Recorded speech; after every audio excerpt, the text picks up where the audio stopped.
This is CBS 46 News at 6. Getting results. And breaking this morning, a massive sewage spill at a popular creek in DeKalb County. We'll take you to Lithonia straight ahead. I thought that she was the perfect person for my mom.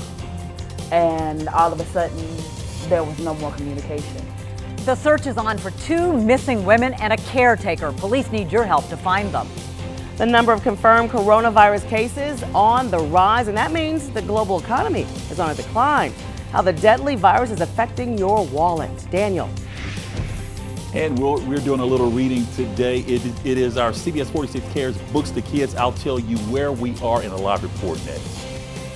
And good Tuesday morning, everybody. It is February 25th. I'm Karen Greer. Thanks for waking up with us. Good morning. I'm Gervier Denza. You're going to find some wet roads out there, maybe a little bit of fog, but maybe there's some hope in the horizon there, right, Fred? There definitely is. Gervier, good morning. Definitely some fog out there this morning as well. About a half-mile visibility in Atlanta. You can see that Centennial Olympic Park there.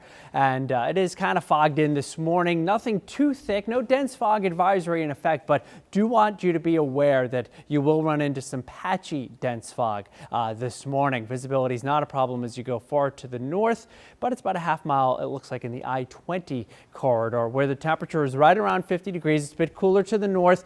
57 with some showers hanging on right now for Locust Grove. 60 for LaGrange, and we have some mild weather on the way for today. You can see that in general these showers are ever so slowly moving off to the south and east. They are out of the Atlanta area, although there's that fog, there's some mist, maybe even a little bit of drizzle early in the day. That will all lift, and by noontime it's around 61.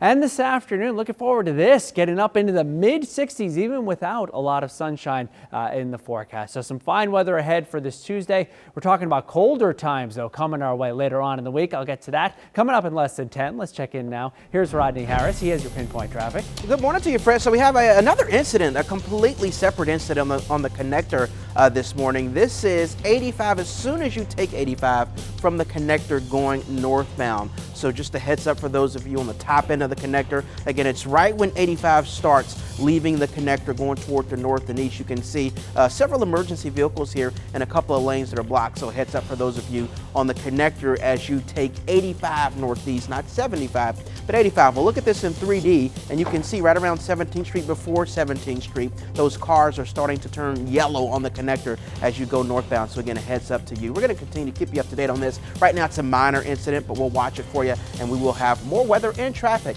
in under 10 minutes. And Rondi, at 6:02, we are following breaking news from the live desk this morning where a massive sewer spill happened in DeKalb County overnight. We have a crew on the scene on Snapfinger Creek. This is in Lithonia at Meadow Creek Path and Glen Park Drive. It's estimated that more than 9 million gallons of sewage has spilled out because of all of that recent rain. DeKalb County confirmed to us that the rainwater entered the sewer system, which caused a manhole to spill out into Snapfinger Creek. This morning, we have reached out to watershed management within DeKalb County to learn what is being done to stop the sewage spill and if there are any environmental concerns. If we learn anything in this newscast, Revere, we will not hesitate to cut back in with an update. All right, Adam, thanks so much for that. Certainly a concern for all those folks out in that area. Well, right now, the search is on for 2 women who are missing from Gwinnett County, both of them unable to take care of themselves. Police believe they may be on the run with their caregiver. We first told you about 59-year-old Linda Kimball in October. Her daughter reported her missing while under the care of Keisha Mitchell. 2 days later, Mitchell disappeared. Well, this month, investigators got another call, this time from another family, the family of 68-year-old Linda Williams. The Williams family said that they haven't heard from her since December. She was also supposed to be in Mitchell's care. For somebody who's involved in a legitimate business, 4 months to go missing and not contact the police department or anyone else that's given us information on where she is very suspicious. Now, police believe neither woman is getting the medical care she needs. If you know anything about where these women might be, please call Crime Stoppers. It is 6:03, and right now the Fort Valley community remembering Anitra Gunn. More than 600 people, including students and faculty, packed the Fort Valley State University auditorium to celebrate the 23-year-old's life. Anitra sang in the university's choirs, and she loved performing so much. We're told she changed her major from agriculture to the arts. and she had a beautiful voice, awesome voice, great choir member. As choir members, we sing to the glory of God. Anitra is still in a choir. She's just singing in the heavenly choir. During that memorial, the pastor is speaking on the theme, When Murder Sparks a Movement, encouraging students to speak out against violence. Anitra Gunn will be laid to rest Saturday at the Greater Peace Baptist Church in Opelika, Alabama. And now to a crime alert out of Fayetteville. Right now, police are looking for a man suspected of stealing more than $600 worth of vacuum cleaners from a Fayette County Walmart.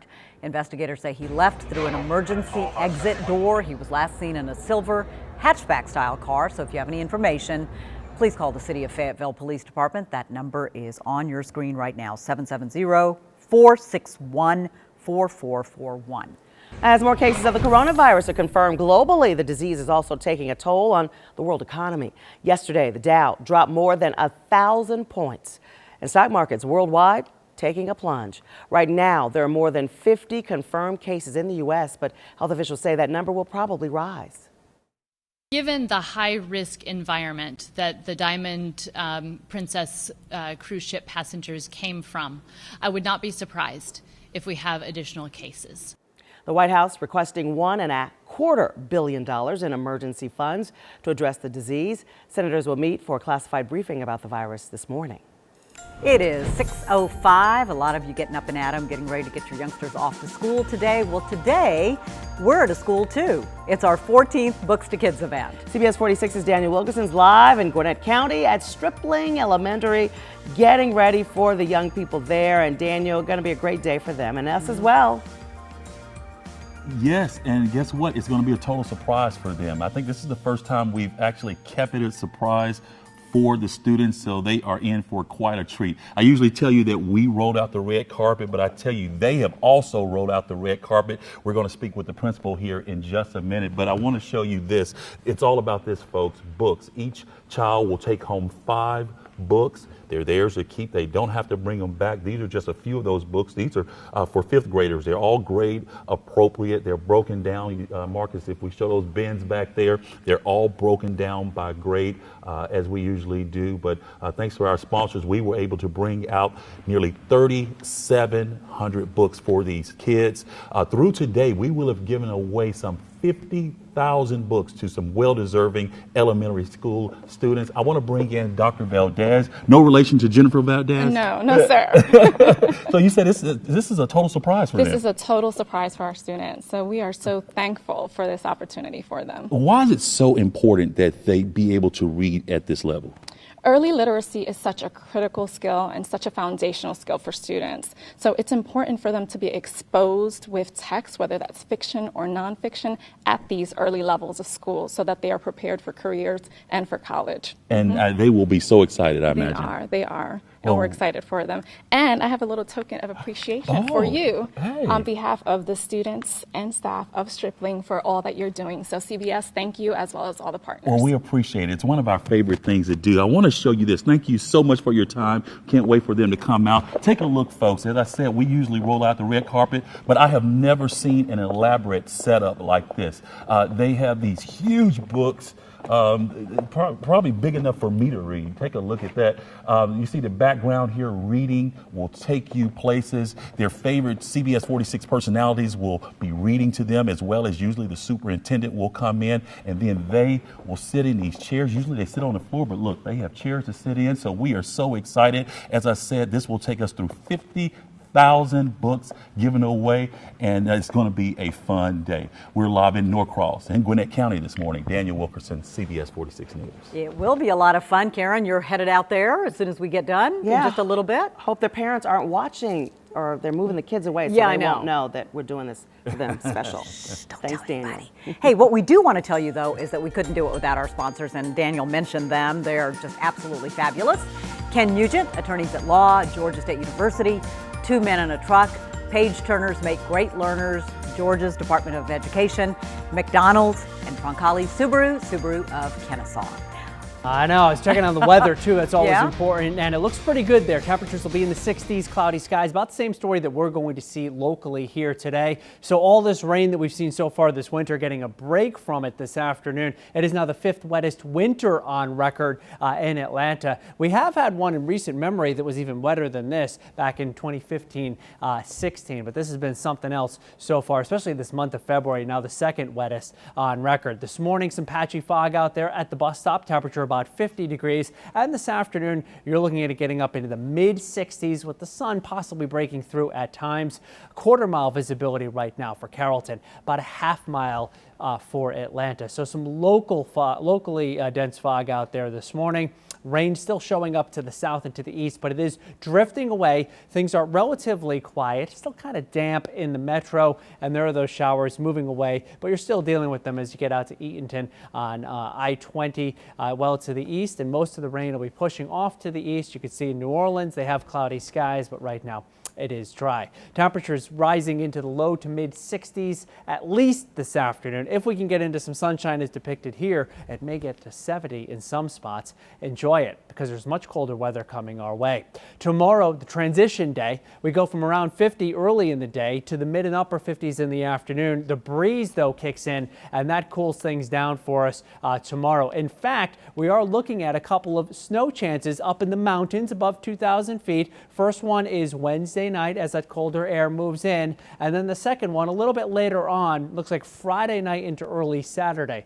Snow showers are possible with both of those disturbances moving through, and those disturbances bringing with it that colder air. So here's Atlanta's most accurate 7-day forecast.